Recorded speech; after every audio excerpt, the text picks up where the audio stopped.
Assalamualaikum warahmatullahi wabarakatuh.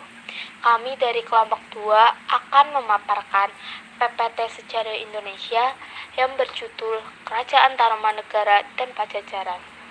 Dengan anggota Almas Rizka Isnandar absen 3, Rosita Dwi Ramadhan absen 26, Salsa Dias Febriani absen 27, Siti Nur Inaya absen 29, Dedi Bagus Firmansyah absen 30, dan Widya Sukmaningrum absen 33. Di sini kami akan membahas tentang satu, letak kerajaan dan latar belakang berdirinya kerajaan. Yang kedua, sistem pemerintahan. Yang ketiga, kondisi ekonomi. Yang keempat, kondisi sosial dan budaya. Yang kelima, masa kejayaan dan masa kemunduran. Dan yang keenam, ada peninggalan kerajaan. Mohon disimak ya teman-teman isi PPT-nya. Latar kerajaan dan latar belakang berdirinya Kerajaan Tarumanegara. Kerajaan Tarumanegara berpusat di tepi Sungai Citarum, Jawa Barat. Kerajaan ini didirikan oleh seorang bangsawan asal Salankayana, India yang bernama Maharesi Jayasingwarman. Latar belakang terbentuknya Kerajaan Tarumanegara sangat erat dengan keruntuhan Kerajaan Salakanegara. Menurut naskah Wangsakerta dari Cirebon, diketahui bahwa Kerajaan Tarumanegara didirikan oleh Raja Diraja Guru Jayasingwarman tahun 358 sampai 450 Masehi. Kerajaan ini bermula dari sebuah kerajaan kecil di tepi sungai Gomati dan Candrabaga atau dikenal dengan daerah Bekasi. Raja Diraja Guru Jayasingwarman adalah raja pertama yang berhasil meletakkan pondasi utama dalam pembentukan kerajaan Hindu pertama di Pulau Jawa. Setelah wafat, beliau digantikan oleh putranya Dharmayawarman. Latar belakang Kerajaan Pajajaran. Singkat cerita, Dewa Niskala dan menantu susuk tunggal, Jaya Dewata, yang menurut peta Portugis, letak Kerajaan Pajajaran di sebuah kota yang sekarang dikenal dengan nama Bogor atau dulunya disebut Pakuan. Pakuan berasal dari bahasa Jawa kuno. Pakuan yang kemudian dieja Pakuan. Kerajaan Pajajaran merupakan kerajaan Hindu yang berdiri pada tahun 923 oleh Srijaya Bupati. Kerajaan ini dikenal dengan Kerajaan Pakuan karena berawal dari melemahnya Kerajaan Majapahit pada masa pemerintahan Brawijaya V. Kemudian beberapa anggota kerajaan dan rakyat mengungsi ke Kerajaan Galuh, Kuningan, Jawa Barat pada masa pemerintahan Raja Dewa Niskala. Mendapat gelar Sri Baduga Maharaja menyatukan kembali kedua kerajaan tersebut dan dikenal dengan Kerajaan Pajajaran. Sistem pemerintahan. Pada Kerajaan Tarumanegara, jenis sistem pemerintahan yang digunakan adalah monarki absolut. Monarki absolut adalah jenis sistem pemerintahan di mana kepala pemerintahan dipegang oleh satu penguasa, yaitu raja yang akan menjalankan pemerintahan di Kerajaan Tarumanegara tersebut. Sedangkan pada masa pemerintahan Kerajaan Pajajaran, sistem yang digunakan adalah feudal, di mana susunannya terdiri atas puncak tertinggi dipegang oleh seorang dengan gelar Prabu atau Raja. Kemudian di posisi kedua diduduki oleh seorang yang bergelar Putra Mahkota. 3. Kondisi ekonomi kerajaan. Yang pertama, kehidupan ekonomi Kerajaan Tarumanegara.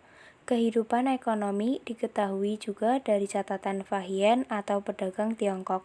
Disebutkan bahwa masyarakat di kerajaan ini memiliki mata pencaharian sebagai petani, peternak, pemburu binatang, dan pedagang. Beberapa komoditas perdagangan di kerajaan ini seperti perak, kulit penyu, dan cula badak. Yang kedua, kehidupan ekonomi Kerajaan Pajajaran. Pada masa kekuasaan Raja-Raja Sunda, kehidupan sosial ekonomi masyarakat berjalan dengan baik.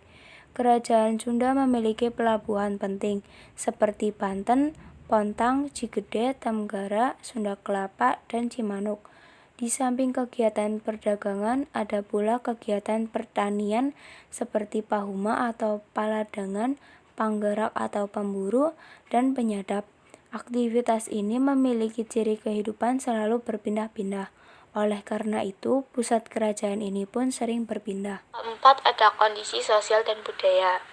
Yang pertama, kehidupan sosial dan budaya Kerajaan Tarumanegara.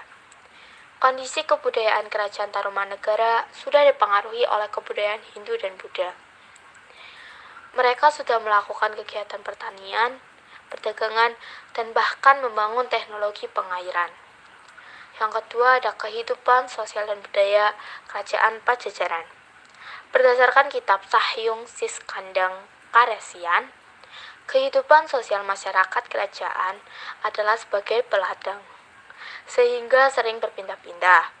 Oleh karena itu, kerajaan Pajajaran tidak banyak meninggalkan bangunan yang permanen, seperti keraton, candi, atau prasasti lainnya. Masa kejayaan dan masa kemunduran Kerajaan Tarumanegara dan Pajajaran. Kerajaan Tarumanegara kejayaannya berhasil membangun sebuah ibu kota negara yang dikenal dengan nama Sundapura di kawasan pesisir pada tahun 397 Masehi. Nama ibu kota baru ini kelak menjadi asal-usul pengguna nama Sunda bagi masyarakat Jawa Barat hingga saat ini.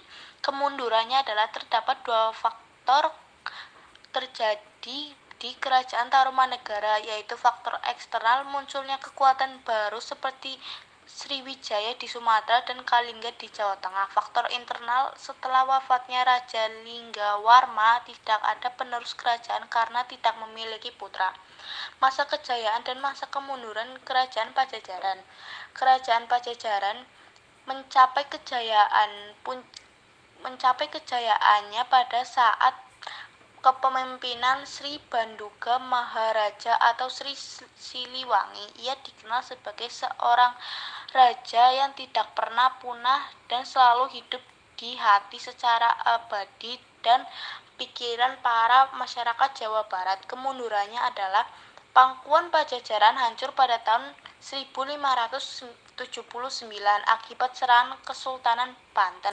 Berakhirnya zaman Kerajaan Sunda ditandai dengan dirampasnya Palangka Srima Sriwacana atau batu penobatan tempat seorang raja dari tahta kerajaan Sunda duduk untuk dinobatkan menjadi raja pada tradisi monarki di Tatar Pasundan. Peninggalan Kerajaan. Kerajaan Tarumanegara. 1. Prasasti Ciarutan. 2. Prasasti Pasir Awi. 3. Prasasti Pasir Kolengkak. Peninggalan Kerajaan Pajajaran. 1. Prasasti Batu Tulis. 2. Prasasti Cikapundung. 3. Prasasti Pasir Datar. Sekian pemaparan PPT Sejarah Indonesia dari kelompok 2. Hidup terasa sepi tanpa kekasih. Cukup sekian dan terima kasih. Wassalamualaikum warahmatullahi wabarakatuh.